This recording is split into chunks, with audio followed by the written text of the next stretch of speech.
It started in the water. That stillness, that pull.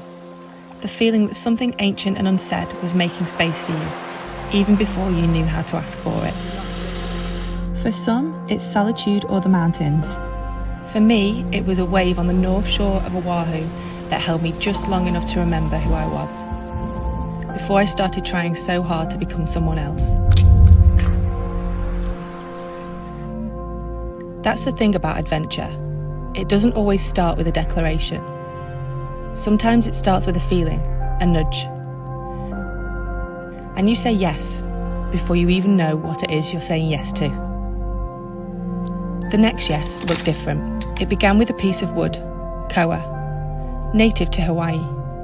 The same islands where that quiet shift began, chosen for its strength, its beauty, its story. The grain ran deep like memory. And when I touched it, it felt familiar.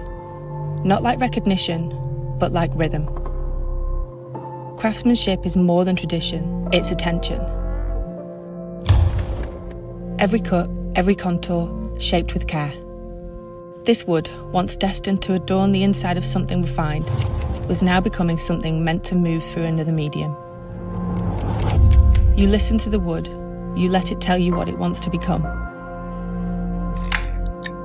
Shaped slowly, deliberately. I joined in, unskilled but present.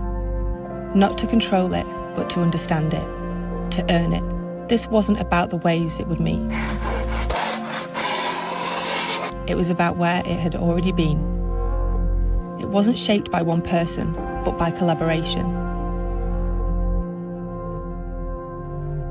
From island to timber, from memory to motion, I helped make something meant to carry someone forward.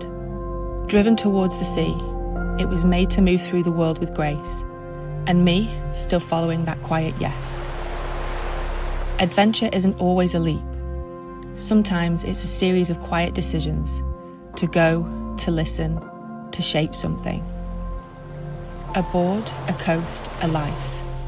All of it shaped, all of it shared.